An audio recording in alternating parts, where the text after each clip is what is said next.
A República Apoética de Platão, um subcapítulo aqui de Jim Morrison, o poeta xamã, do Marcel de Lima Santos. Na Grécia clássica, as cerimônias religiosas coletivas, como as bacantes, eram reprimidas como subversivas. Ao invés dos selvagens e luxuriantes festivais dionísicos do passado, o Estado começou a controlar a religião. O poeta grego, um verdadeiro herói do xamanismo dionísico essencial, no que diz respeito à inspiração, era visto como um possuído que falava apenas pela vontade de um deus. Se alguém desejasse conhecer a verdade e a justiça, nunca deveria ouvir tais bardos. Pelo contrário, a resposta estava nos ensinamentos do filósofo. Os poetas eram, como os xamãs, possuídos por algo externo a este mundo, algo que Platão chamava de forur poéticos. A inspiração poética não deveria ser considerada como arte, pelo fato de derivar do divino e não do humano. No diálogo entre Sócrates, o filósofo, e Ion, o rapsodo, Platão declara a nova verdade, na medida em que Sócrates explica a Ion sobre a natureza possuída da inspiração poética. Daí de Sócrates: pois todos os bons poetas, tanto épicos quanto líricos, compõem seus belos poemas não pela arte, mas porque são inspirados e possuídos. Sócrates deseja que Ion perceba que os poetas não expressam a voz da erudição, já que suas composições são fruto de um estado de mente alterado. Os poetas líricos estão em seu juízo perfeito quando compõem seus belos versos. Quando são dominados pela harmonia e pela métrica, ficam inspirados e possuídos, como as donzelas de Baco, que tiraram leite e mel dos rios quando estavam sob a influência de Dionísio, mas não quando estavam em sã consciência. Embora seja considerado um nobre, o poeta não pode ser chamado de artista, já que a arte, do ponto de vista socrático, pertence ao domínio dos homens, e a poesia à musa, ou seja, ao poder divino. Muitas são as palavras nobres dos poetas sobre os atos dos homens, porém não falam sobre eles por meio de quaisquer regras de arte. São meramente inspirados a dizer aquilo que a musa os impele a dizer e apenas aquilo. Sempre que Sócrates refere-se às palavras do poeta, ele está se referindo principalmente às de Homero, que é o melhor e mais divino entre eles. No entanto, Homero é um poeta assim tão dionísico. Homero não é um poeta assim tão dionísico. Como foi sugerido no capítulo anterior, sua poesia abraça muito mais características apolíneas, apresentando o que era chamado de poesia ingênua. Da mesma forma, o autor de Odisseia é considerado como o modelo do poeta possuído devido à misteriosa união entre Apolo e Dionísio, ou seja, sua interdependência necessária em todas as expressões artísticas. A tendência dionísica se faz presente até mesmo nos principais poetas ingênuos. Porém, o que se oculta no poeta apolíneo torna-se explícito nas palavras do poeta xamã.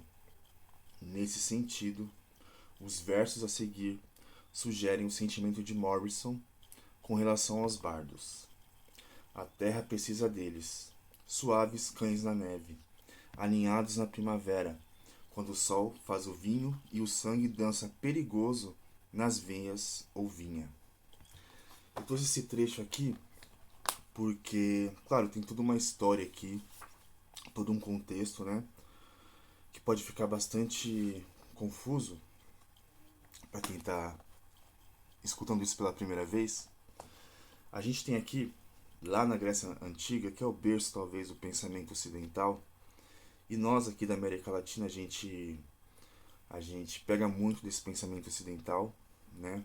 Felizmente hoje existe um movimento todo aí para repensar isso, né? Para a gente pensar o nosso pensamento originário dos povos originários, os saberes dos povos originários, Não à toa eu trago aqui a figura do xamã. O xamã é essa figura do feiticeiro das aldeias que depois de um momento de transe, um momento de contato com a natureza, que aqui a gente pode pensar também um contato com algo que é pensado como espiritual, sobrenatural. Após esse contato, após esse transe e após passar por um grande sofrimento, o xamã é aquele que traz uma visão que vai para um lugar muito primitivo, que hoje a gente não tem muito acesso devido à nossa cultura, devido ao bombardeio de informações que temos, devido também a um pensamento muito racional que a gente vai herdando da modernidade, né, que é aquela fé na ciência, vejam bem, fé na ciência, né? Então, esse trecho ele traz aqui algumas inspirações no sentido de, já aproveitando essa ideia de que a gente vive hoje numa sociedade muito racional, a gente tem esquecido do nosso corpo, a gente tem esquecido da arte no sentido mais primitivo de expressão, de vivência, de ser humano, de ideia de ser humano, né? Platão, em sua obra O Banquete, né, que ali é aquela reunião das pessoas para discutir o que é o amor, o Platão ele bane os poetas, né? E Sócrates ele censura os poetas com medo da influência que ele poderia ter sobre os jovens. Quando a gente tem uma censura que visa abafar um conhecimento, a gente tem que se questionar por quê, né? E a poesia, aqui nesse livro, né, muito atribuída à figura do Jim Morrison como um poeta xamã, a poesia, a palavra, a linguagem, ela vem trazer significações, significantes, significados naquilo que não cabe de forma racional, que não dá para explicar, né? Eu não sei aqui se dá pra gente fazer até uma certa analogia com o real que o Lacan traz no ensino dele, né? Jacques Lacan, um psicanalista, né? Enfim, que eu trago aqui de forma muito, talvez grosseira, mas o que a gente está tentando fazer aqui é pensar. Aliás, eu estou pensando aqui, né? O quanto se pode fazer uma analogia da psicanálise em relação à ciência, né? Hoje que o quanto a psicanálise ela é questionada, né, em relação à ciência, existe aí todo um movimento da psicologia baseada em evidências, né? Eu sempre trago, sempre penso, levo para o meu trabalho que apesar de, claro, considerar o saber psiquiátrico, considerar o diagnóstico para ajudar a pensar, não para finalizar o sujeito ali no diagnóstico, mas o quanto existem dimensões humanas do sofrimento, da vivência humana, não só sofrimento, né?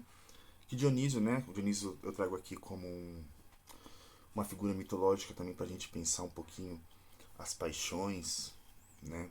Essa dimensão do ser humano que é muito, especialmente aqui nesse texto do livro, é atribuída a algo primitivo, a algo selvagem, quase como oposição à civilização, né? Então aqui eu tento trazer essa ideia no sentido de há coisas em nós que a gente não consegue explicar pela ciência, né? A ciência ela não dá conta da dimensão humana, da dimensão do sujeito. Vejam bem, não é um discurso anti-ciência de forma alguma, negacionista, nada disso. Inclusive, né, o que eu tento fazer sempre aqui é romper com essas ideias binárias, né, de ou é ciência ou é pseudociência, ou é bom ou é mal. Então, eu acho que tem uma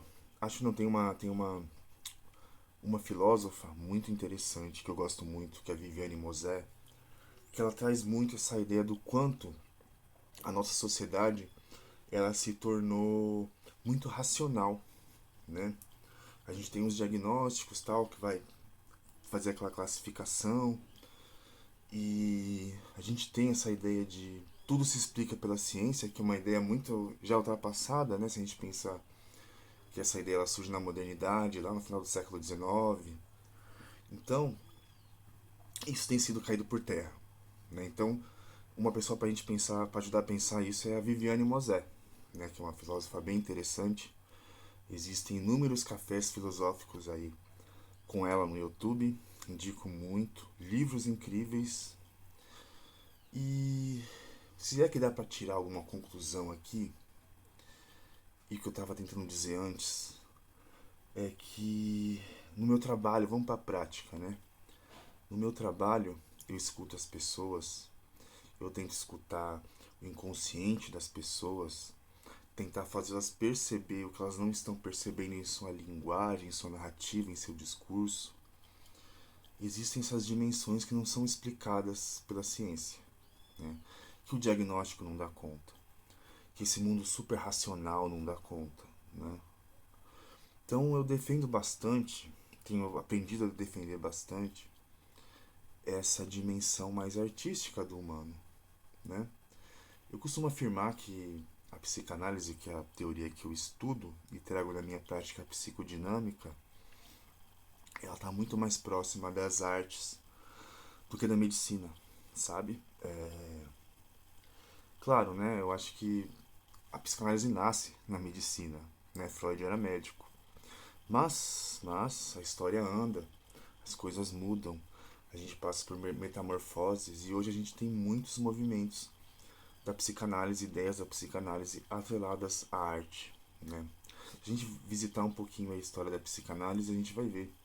Aqui no Brasil, inclusive, os surrealistas foram muito responsáveis para trazer a psicanálise para cá. Então, eu acho que isso aqui talvez seja um papo inicial para a gente partir para ideias, né, aqui que eu posso trazer mais adiante, sobre essas dimensões humanas que não são explicadas pelo discurso científico, pelo discurso racional. Trazer aí um humano mais humano, né, menos objeto de estudo da medicina.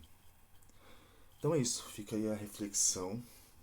Espero que tenha confundido mais, provocado mais do que explicado, porque assim é mais interessante pra gente.